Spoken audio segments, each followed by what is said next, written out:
हम child health nursing में एक टॉपिक डिस्कस करेंगे, वो है डायरिया।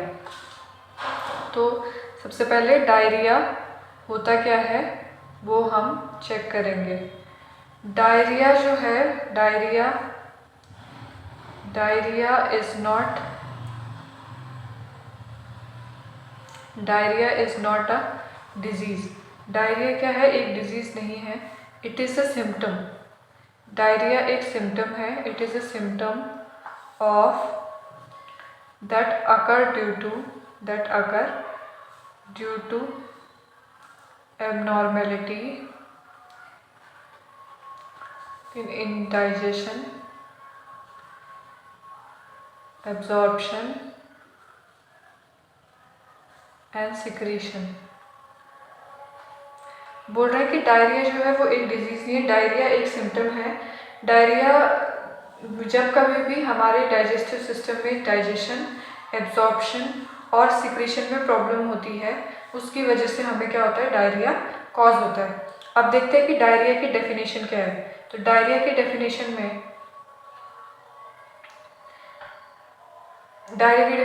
में जब जो होता है लूज स्टूल होगा और वो दिन में 3 बार से ज़्यादा है, तो उसको हम क्या बोल देते हैं, डायरिया बोल देते हैं। तो इसमें डेफिनेशन है, passes of loose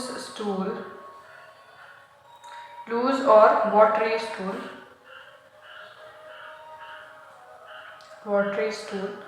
more than 3 times a day।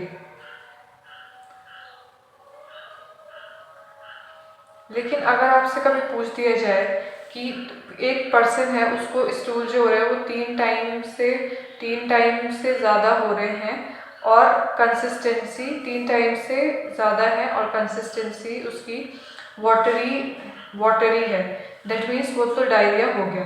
लेकिन अगर कोई दूसरे क्वेश्चन में बोले कि जो टाइम है, इसकी जो 3 टाइम ही जा रहा है लेकिन जो कंसिस्टेंसी है वो बहुत ज़्यादा वाटरी हो चुकी है, तो तब हमारी जो मेन प्रायोरिटी होगी वो होगी हमारी consistency.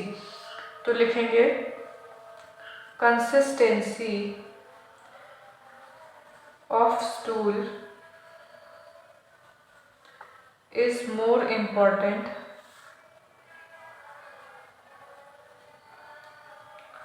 Then number of stool. ये लाइन हम ऐड करेंगे कि स्टूल की कंसिस्टेंसी जो है वो ज़्यादा इम्पॉर्टेंट है as compare to number of stool. अब इसके टाइप देख लेते हैं, क्या क्या टाइप्स होते हैं। टाइप्स में है अकॉर्डिंग टू ड्यूरेशन, कितने लंबे समय के लिए चलेगी। According to duration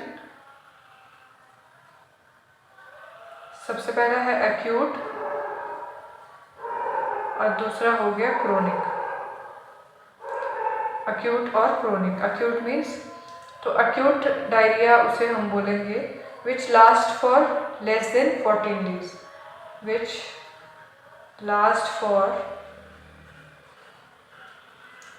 less than 14 days, उसको हम बोलेंगे एक्यूट डायरिया। और क्रोनिक डायरिया जो होगा, जो वो 14 डेज या फिर कैन लास्ट फॉर 14 डेज और मोर, इससे ज़्यादा भी वो क्या हो सकता है, रह सकता है।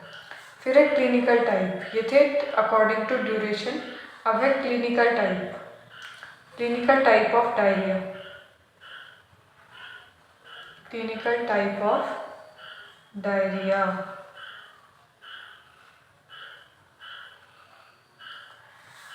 तो इसमें आते हैं 3 चीज़, एक्यूट वाटरी डायरिया, एक्यूट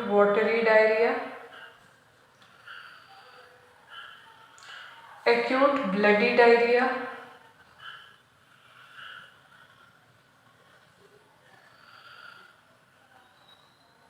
और परसिस्टेंट डायरिया।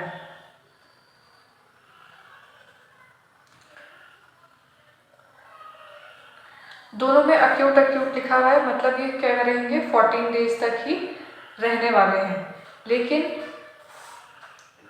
लेकिन इसमें जो होगा फ्लूइड लॉस, वो एक्यूट वाटरी डायरिया में फ्लूइड लॉस जो होता है वो ज़्यादा होता है एज़ कम्पेयर टू इलेक्ट्रोलाइट।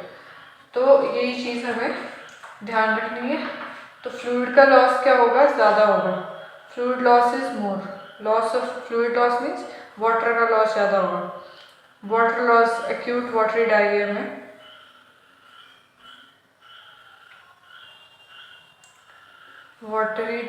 में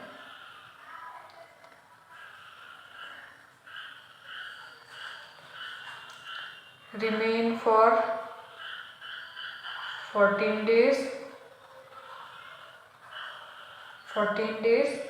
and more loss of water का लॉस जो होगा वो क्या होगा, ज़्यादा होगा।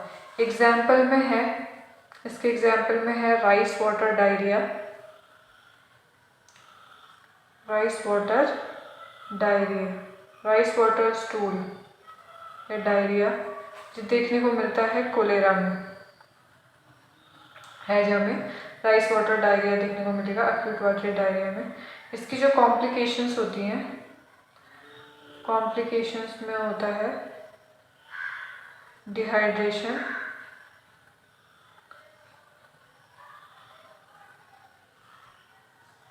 Weight loss. डिहाइड्रेशन हो रहा है तो उसकी वजह से क्या होगा, वेट लॉस भी होगा। ये होगा एक्यूट वाटरी डायरिया में। तो अभी तक रिवाइज कर लेते हैं। रिवाइज करने में हमने पहले पढ़ा कि डायरिया क्या होता है।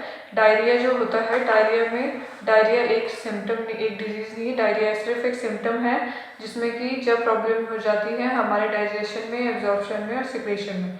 डेफिनेशन में हमने कहा कि जब स्टूल का जो passes of stool more than 3 times a day और जो उसकी कंसिस्टेंसी होगी वो वाटरी हो जाएगी तो उसको हम बोल देते हैं डायरिया। टाइप्स में हमने देखा अकॉर्डिंग टू ड्यूरेशन हमने टाइप देखे एक्यूट और क्रोनिक। एक्यूट डायरिया वो होता है जो which last for 14 days। Chronic diarrhoea जो होता है जो which last for more than 14 days और इक्वल टू 14 days, उसको बोल रहे हैं क्रोनिक डायरिया। अब थे क्लिनिकल टाइप में। क्लिनिकल टाइप में 3 टाइप है, acute watery diarrhoea, acute bloody diarrhoea, persistent diarrhoea. Acute watery diarrhoea में ये एक्यूट, क्योंकि एक्यूट टर्म आया है तो एक्यूट टर्म में ये रहेगा तो 14 days के लिए ही। लेकिन इसमें जो वाटर है, वाटर कंटेंट जो होगा, वाटर का कंटेंट क्या होगा, ज़्यादा लॉस होगा, वाटर का कंटेंट ज़्यादा लॉस होगा। एग्जाम्पल है राइस वाटर डायरिया जो कोलेरा में देखने को मिलता है। इसकी जो कॉम्प्लिकेशन है, अगर इसको ट्रीट नहीं किया गया तो डिहाइड्रेशन हो सकता है। अब डिहाइड्रेशन की वजह से क्या होगा, वेट लॉस होगा पेशेंट को। इसके बाद हम देखेंगे acute bloody diarrhoea. Acute bloody diarrhoea, acute bloody diarrhoea में ये एक्यूट वर्ड है, ये भी लास्ट फॉर 14 days। इसमें क्या होगा, there is a presence of blood and mucus, there is a presence of blood and mucus in the stool. ये किस में प्रेजेंट होगा, एक्यूट ब्लडी डायरिया में। एग्जाम्पल में इसके है डाइसेंट्री, डाइसेंट्री इसका एग्जाम्पल है। डाइसेंट्री इसका एग्जाम्पल है। डाइसेंट्री में intestinal damage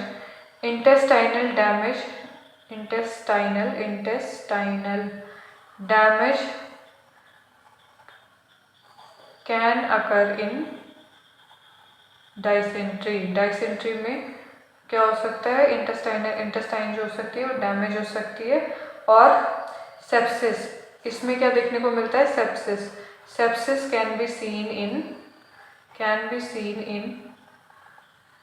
acute bloody diarrhea. Next up we have persistent diarrhea. persistent diarrhea में persistent diarrhea जो होता है वो स्टार्ट होता है as a acute diarrhea, acute watery diarrhea। तो लिखोगे start as acute watery diarrhea,